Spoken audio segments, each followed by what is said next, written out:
All right. So what we were looking at BH3, and we know the A1 prime ligand group orbital wave function. Yeah.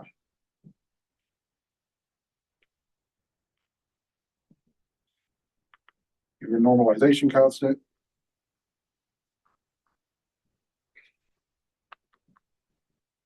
Okay, so we were able to do that, and that made sense.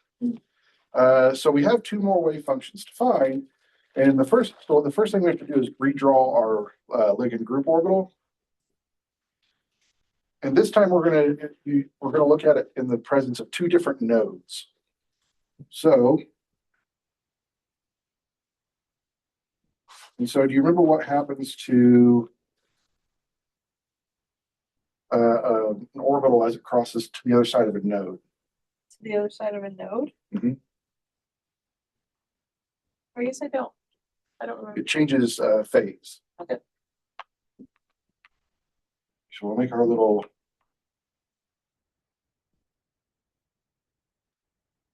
ligand group orbital here. This time the node is going to go through there. Okay. So we'll end up looking at two nodes, one through there and then one perpendicular to that straight up and down. Okay, so that means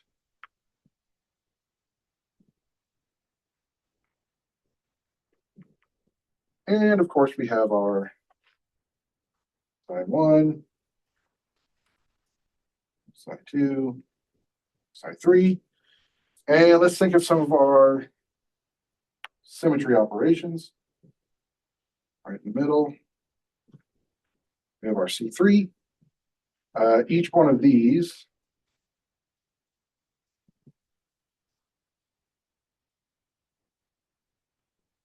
is going to have a C2.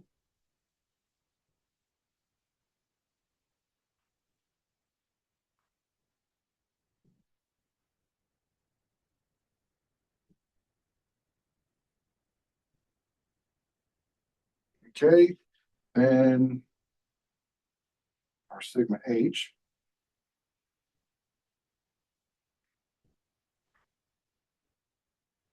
It's just flat in the plane.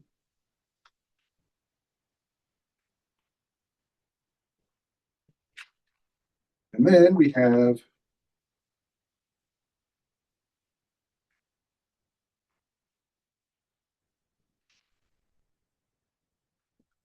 all these sigma V's.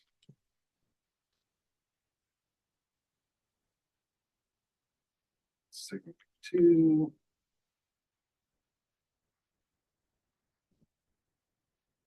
Okay, so what we're going to do is we're going to go back through like we did, and we say, what happens to side 1? So and we're only going to do this the one time because it turns out it's the same for all of the ligand group orbitals. So for the E, psi 1 stays psi 1. For the C3, it becomes psi 2. For the second C3, the second C3 and the third C2. I don't know why I transpose my numbers so much. Let's see. C2, 1. It stays psi 1. C2, 2. It becomes psi 3. C2, 3, it becomes psi 2. And this is where I got confused last time because I'm like, wait, that gives us the same wave function. But it's like I told you, I should have thought group theory. It's like, oh, I need to compare the characters from the E prime group on the character table to the wave function. Yeah. Let's see. Sigma H. All of them stay the same, so psi 1 stays psi 1. S3 becomes psi 2. S3, 2, it becomes psi 3. And then sigma V1 stays psi 1. Sigma V2 becomes psi 3. Sigma V3, it becomes psi 2. I swear at some point today, we're hiring a new math professor. Ooh, And so everybody wants everything this month. yeah. And then, of course, and I encourage you to keep doing this, but you're really pushing me to develop material for this class. Sure. Because you pick things up like you're a freaking sponge. Yeah. So things that I think will take us like 30 minutes to do, you go, okay, so we do this, done. Like, damn it. It makes sense. So, but that's a good thing. I mean, that means you're going to have a really good career in the future. Yeah, I hope so. So now let's go ahead and write these down and say, well, I'm just going to put my symmetry operations here from the table, the character table for this molecule. What did we say this molecule was? It's D3H. Go back up to see this is these are our two E prime groups. So we're going to be right now what we're writing down is our symmetry operations. Then we're going to compare to the E prime characters. Okay, so just what we wrote down. So then from the table you have two C3s. That's going to give us psi2, psi3, three C2s. The C2s give us a combination of psi1, psi3, and psi2. Sigma H just gives us psi1 back, two S3s. And this is another thing I love about group theory. At the end of this, look how these are laid out. And the three sigma V's give us psi1, psi3, psi2. Do you see? This is what I love about group theory. You keep getting the same stuff. It just keeps happening. Yeah. Like you can prove the groups by saying, "Oh, look, here's the thing that happened. Oh, look, it happened again."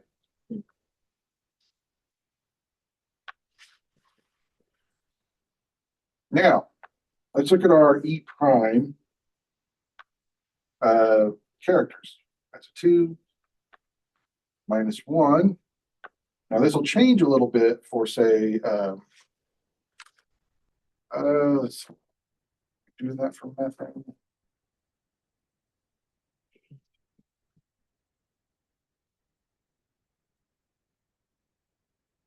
Oh, well, it'll change a little bit for the next E prime group, but this time it's just a -1 because anytime psi1 becomes psi2 or psi3, it changes phases. So it's going to be a -1. From the character table, your sigma H then is 2, and then -1 and 0. Now, what this means is that's going to give us two psi1s, negative psi2, negative psi3. The psi1, psi3, psi2, those are all going to become 0. Two psi1s, negative psi2, negative psi3, and then 0 again. So now, initially, we're going to have 2 psi1 minus psi2 minus psi3 plus 2 psi1 minus psi2 psi3. This will end up giving us 4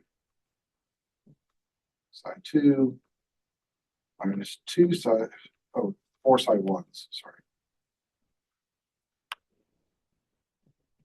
Minus 2 psi2s minus 2 psi3s. And then to make our ligand group orbital,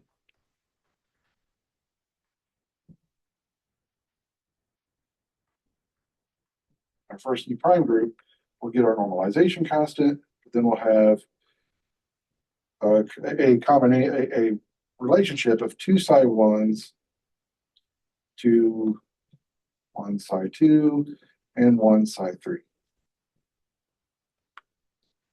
Okay, I see. Which should be more familiar from the book. Okay. Okay, now we can skip a lot of this to go into the next one, because of course our next node is going to go right down the center.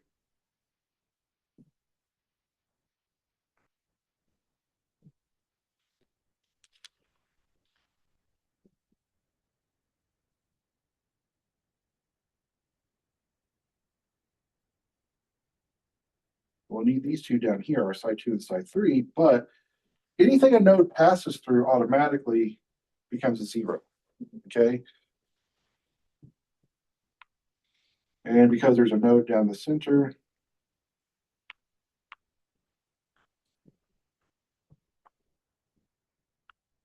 so we would still say side 1 is up here,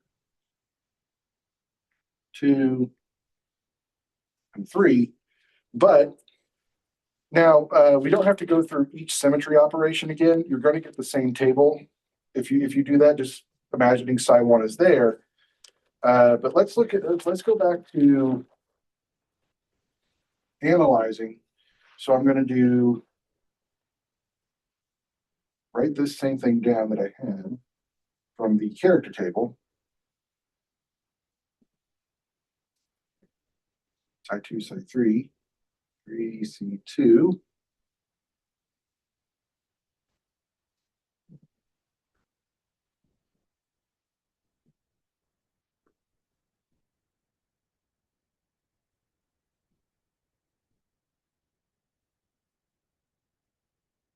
Two S3s.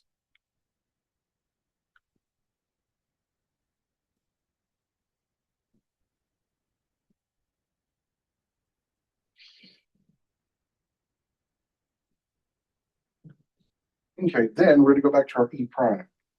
This is where we have to use a little bit of our intuition. So I'm just going to go ahead and put in the 2's for the sigma H and the E. Now, you remember before our character underneath the C3. Now, from the character table, it is a -1. But we now have a new set of orbitals where you have different phases on each side. So that means you're going to have a 1 and a -1, 0, 1 and a -1, 0. Now, it doesn't exactly match the character table, but you still have your 2, 1, 0, 2, 1, 0. Okay, and let's take a look.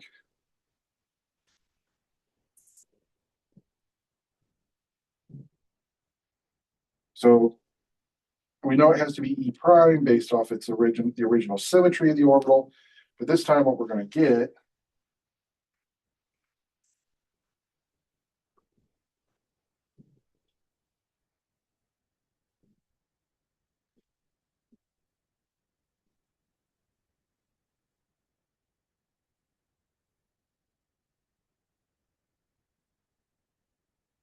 we're going to add these together. So we end up with, I'll skip a step. So 4 side 1s.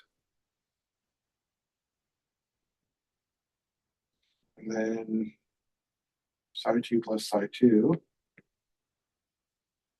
2 side 2's minus 2 side 3's. But we know that that node goes right through the side 1s. So that ends up giving us no contribution to the ligand group orbital, which means that now we have a 1-to-1 relationship between the side 2 and the side 3, with our side 2 being one phase and the side 3 being the other phase.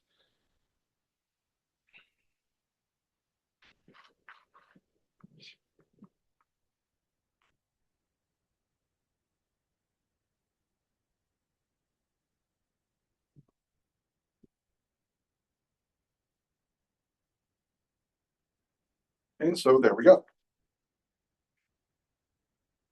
And the whole point is that to think about comparing these to the character table, looking at the ratio of the different wave functions to each other in the ligand group. This could have easily been side 3 minus side 2. There's not really a hard and fast rule on how to number the orbitals. I did it in a way that we could end up reproducing what's in the textbook. That way we just stay coherent with what we're doing. But this is how you do it. So this little step that I didn't catch on to last time of actually looking at the characters from the character table, this is how you really build effective ligand group orbitals. So once again, we're back to just how important these character tables can be for our analysis of different compounds. Okay, now we'll move on to methane. Okay.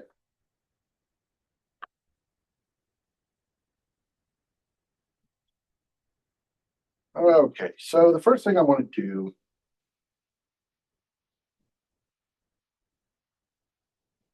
is we talked about the gamma UMA, okay?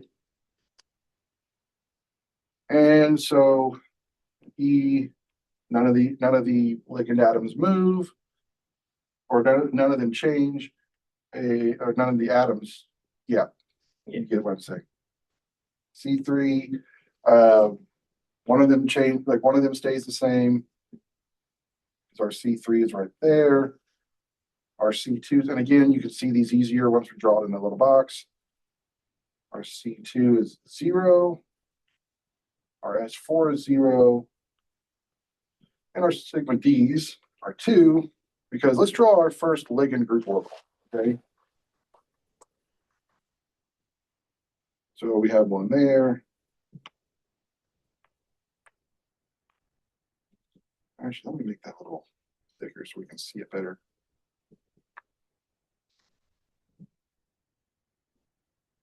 Oh.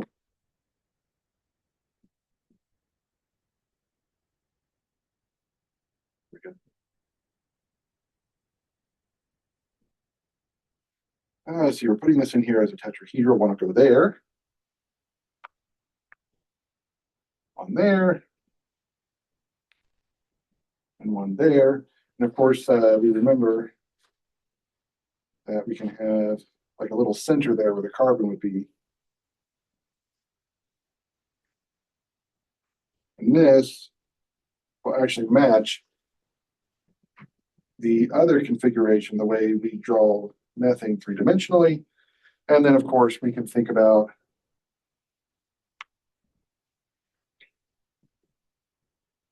how our side Ds look going across here.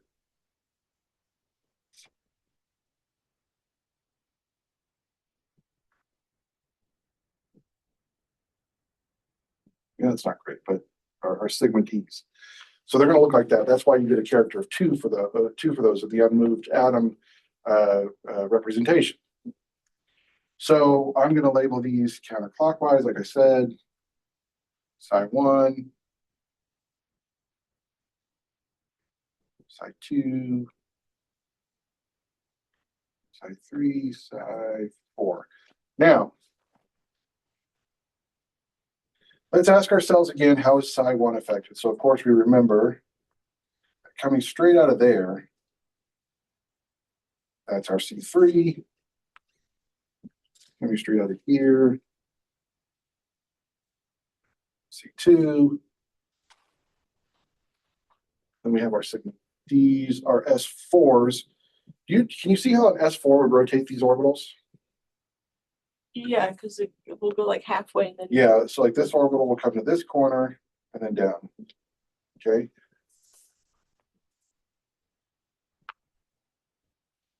Now, how is psi 1 affected? So for E, we're going to get psi 1. For C3, psi 1 will stay the same. For C2. Now, how many C2s are there? I mean, there's 2, right? Wait. I'll go. No, there's 3 of them. So our psi 1, you see, could become psi 4.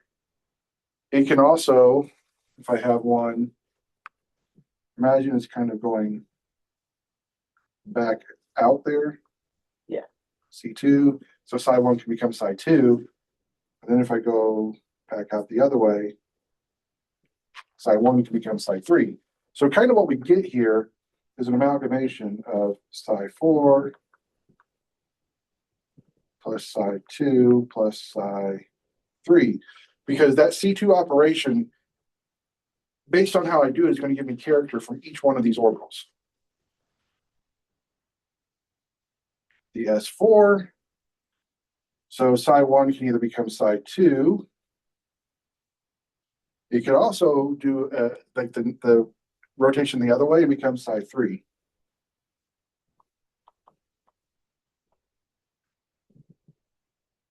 And then our sigma Ds. Let's see. Yep, so psi1 becomes psi4.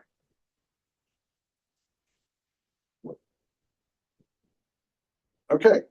Do you not account for the other sigma D where it stays? Well, do you see how this sigma D cuts through those two orbitals on the bottom? Yeah. The other sigma D would cut through the orbitals on the top, which would, yeah, it's really not going to have an effect. Okay. So, okay, now.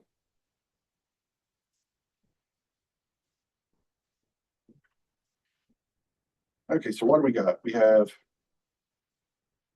psi1 plus psi1 plus 4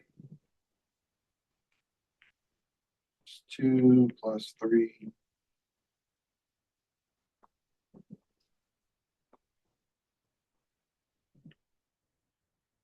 plus 2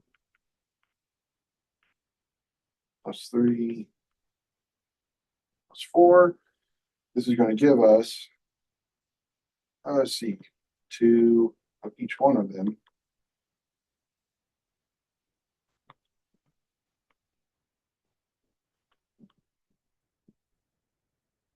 And what that's going to give us is going to give us a psi that's a wave function that's completely symmetric.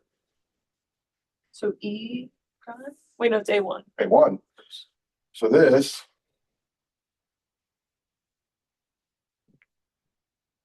is our A1 LGO.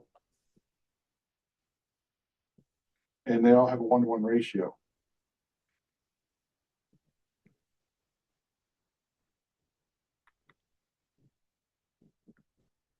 Okay, so I found that one. Now,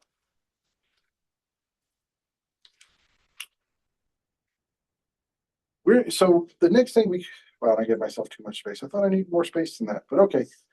Okay, so the next thing we can do is we need to think about nodes and where those can go. So the easiest one is going to be to just go ahead and copy and paste.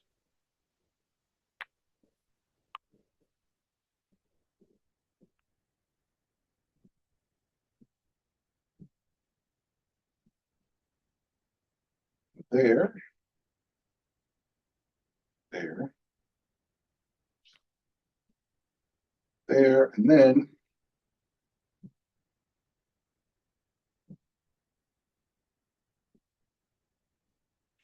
so that node just cuts straight across through the center of the cube. And we have one phase up top, another phase on the bottom.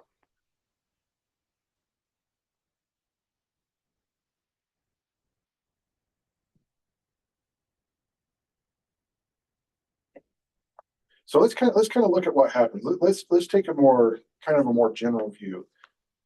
What if I had an E? What kind of character would I expect under that E? A 1 or a -1? A1. A 1. Yeah. C2 is kind of hard to tell. C2. So I'm just going to kind of leave that the way it is. I'm going to see if I can. Let's see. S4 would be a -1. Sigma D would be a -1. Now, so let me take a look here. No C3? No, not yet. Okay. Surely I put the character table in here. Well, son of it, I did. Okay, so. Oh, that's a C3. So I wrote C2. I'm supposed to write C3. C3 is really not going to give us anything. C2 is going to give us a minus. So it has the ability to give us a -1. Okay. So we're just kind of imagining what could happen here. And I'm looking in particular between the two phases. I know that a C2 can change the top phase into the bottom phase, and that's going to give me a -1. All right, so 1, 2, 3, 4. And so what I'm going to have is for my E, that's just going to give me psi1 again. C3 will give me psi1 again. C2, negative psi2. Okay, so that's going to give me a combination of negative psi2, negative psi3, and plus psi4. Because that's what they'll all transform into. So you could also say that your C2 gives you a combination of -1 and 1. Your S4, negative psi2, and your psi3, and your sigma D, psi4. Okay, because we're trying to figure out what this symmetry is. We could go ahead and compare these to the characters from the table. We don't quite know what that is yet. Now, granted, we found out the first one is A1. So we could figure out what combined with A1 to give us this. So we can go that route. Okay. I want to try and do this in a more intuitive way. Say, can we figure it out just by looking at what these different symmetry operations are going to give us? Okay, so we're just going to call this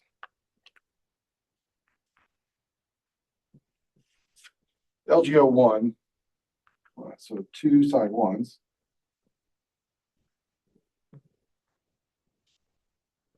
minus 2 psi2 minus 2 psi3 plus 2 psi4. Now, so we know that this has to become like a 1-to-1 ratio. So we're going to get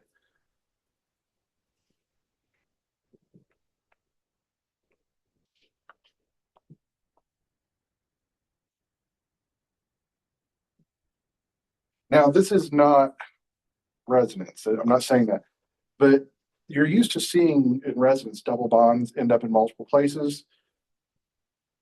Based off nodes that I can put in this cube, let me see if there's some other representations I can get. Oh yeah, so I can get no, if I went through. So I can get there, and there. I'll go ahead and put these on here. Okay, and I can get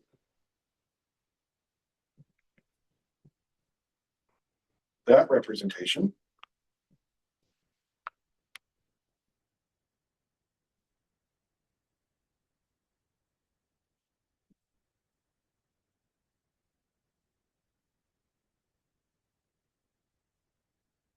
You're kind of thinking of these nodes as planes. I can also, so our node here was there.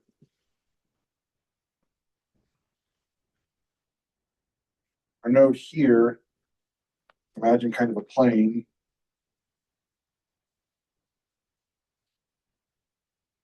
Kind of going through the center here.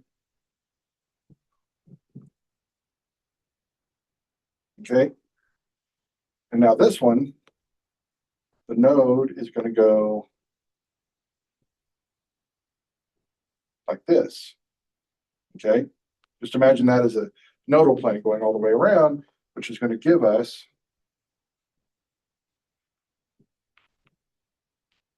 okay. So that means that I have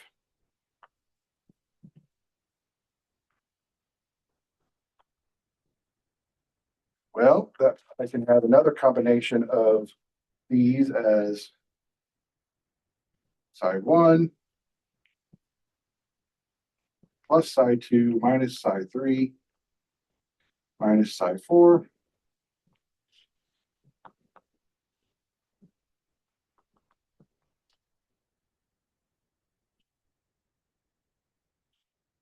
And then what's the other way we can put these negative and plus sign?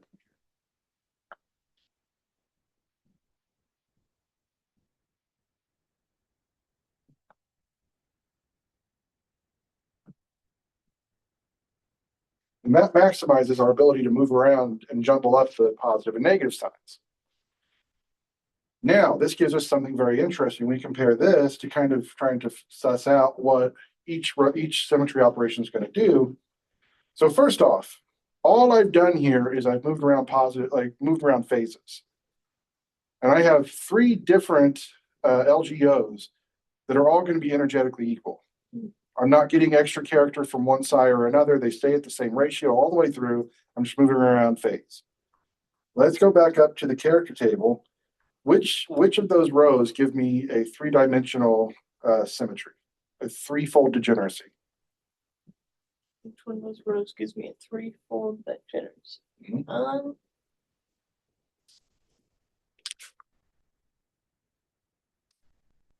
It's not one, it's two of them. It's gonna be the T's. It's going to be the T's. Yeah. So this has to be one of those T's. Now, we can look and see comparing A1 to one of the T's is both going to give us this. And it's going to match what we were really seeing here. So it's like, okay, so E has to be, well, so E is going to be a 3. We know that now. S4 has to be a -1. Sigma D has to be a -1. Well, already +1, -1. So we know that, so we say, okay, so it's probably T2. Let's combine T2 with A1. Oh, look, I get my representation for my unmoved atoms. So this has to be a set of T2 orbitals. Okay. Okay. So that was kind of a more roundabout approach instead of kind of trying to guess. Well, let's just see what happens when we put these symmetry operations on the molecule and its ligand group. So, and then of course,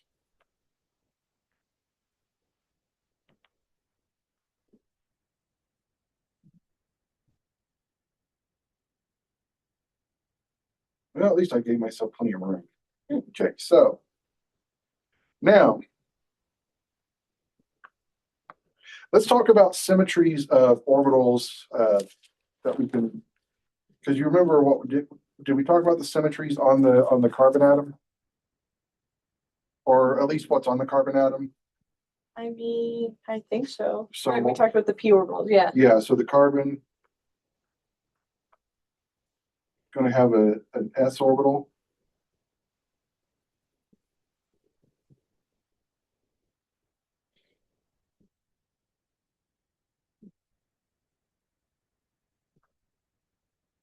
Then it has its p orbitals. Now, let's talk about what happens. Well, we already know that this is A1 symmetry. We went through and we talked about how each one of these p orbitals is triply degenerate. So that's going to be our T2 representation. And we're going to start talking about, let's just go ahead and put in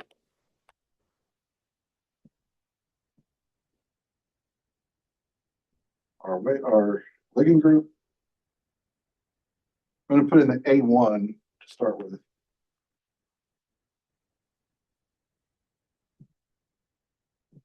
I'm going to do it for both cubes. We're going to kind of talk about why symmetries have to match.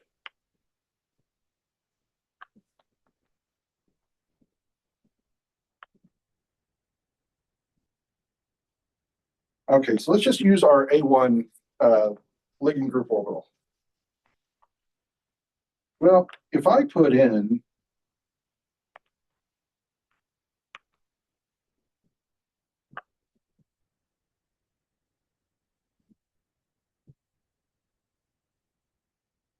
the carbon 2s orbital, if I have that centered. That's close. Okay, so we see that it fits in there in a way where that's going to be able to interact with each one of the orbitals in the ligand group and form in bond. So that A1 matches with the A1 symmetry. A1, A1. So those, so you see A1 matches with A1 and they're going to be able to bond. What happens if I put one of my T2 orbitals in here? So I'm just going to say, well, let's take this one.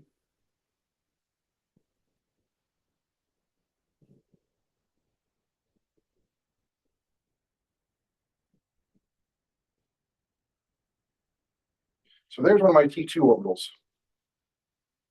Now I might be able to get some bonding character at the top, but I'm going to get anti-bonding character at the bottom, and they're not coming at this nice head-on nice head-on collision. So we're going to get pretty much an equal amount of. Do you see how we're getting an equal amount of bonding anti-bonding character? Yeah. Like the symmetry just isn't going to match to make this work. So A1 for the ligand group, T2 for the carbon orbital. So that it's just not going to work. But what we can do is let's go ahead and put our T2 representations in here.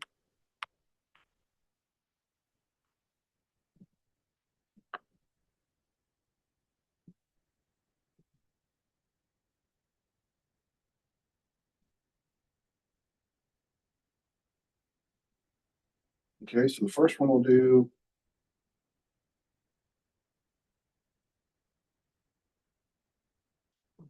Okay, so then if I put in, I do have a T2 representation.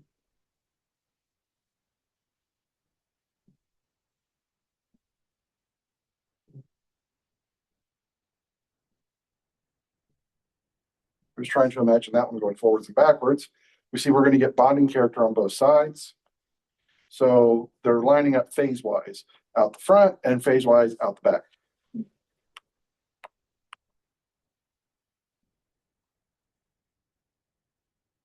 And let's look at another one.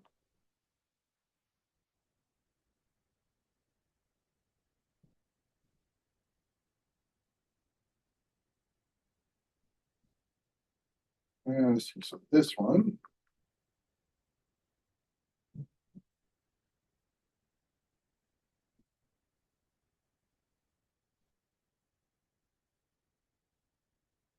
All right, which means I have a low going that way. No. One going that way. So we get the same thing here. We see that that's going to give us some nice bonding character.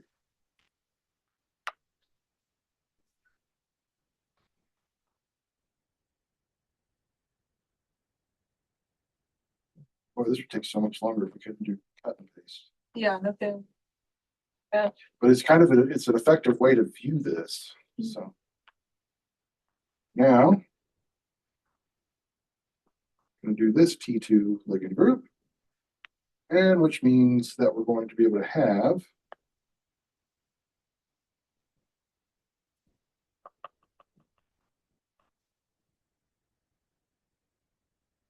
that group. And so we notice T2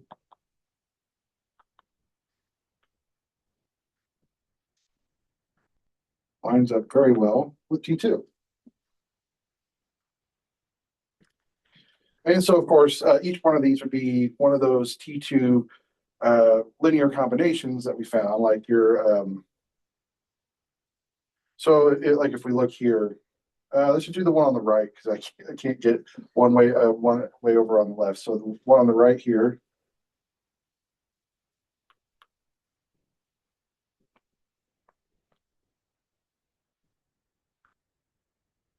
So that's going to be our side one because you see it's still in the positive phase, but our side two changes phase. Side three is also opposite phase to side one, and then side four is the same phase as side one. So that's that combination. And you could do that for the others as well. Okay. So maybe a little bit of fun. Let's try to predict the antibonding orbitals. Give us an idea of what those might look like.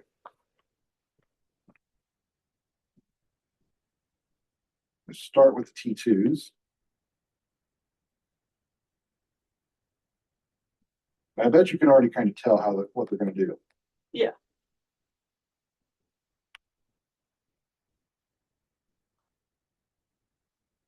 Oh, no, hang on. Those on the wrong ones. This one we're going to do top, we're going to do bottom. Because like the textbook, we're always going to leave side one in that phase. But now,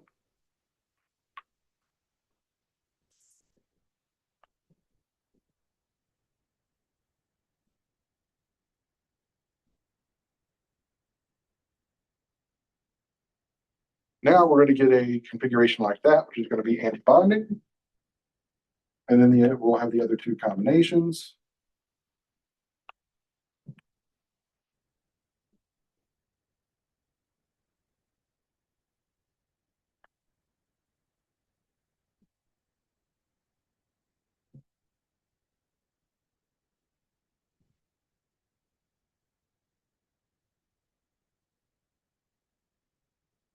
This is so much easier for me to draw on paper.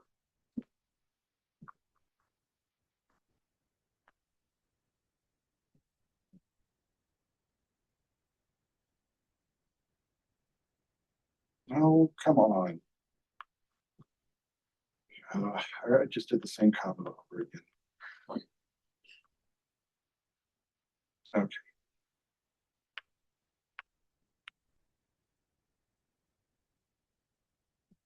There's a different combo.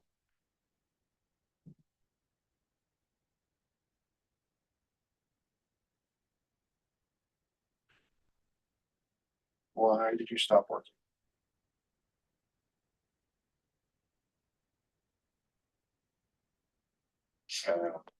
No. That worked. Oh, look at this.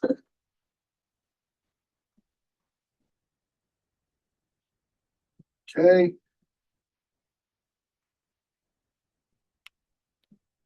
Just want to get through these anti-bonding.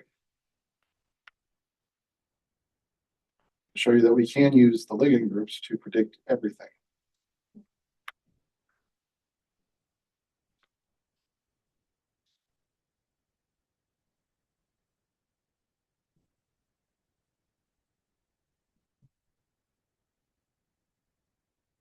So this one,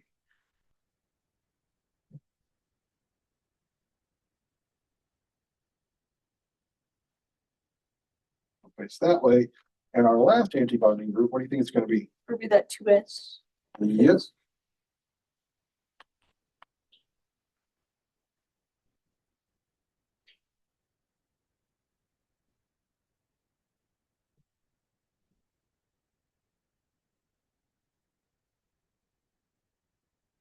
Okay, we're going to leave that like that.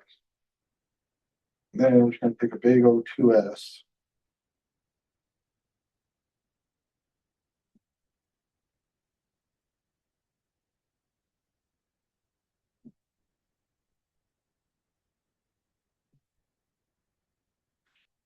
Like that. So these are going to be our antibonding. So this will be A1 star. That'll be our T2 star. Okay, so now we've predicted bonding, antibonding. On Monday, we're going to build the we're gonna build the molecular orbital diagram and then go into carbon dioxide and finish the chapter. Word. Yay. Yeah, this one's definitely more complicated than the whatever the bro. Hello? The one that we did that was the bro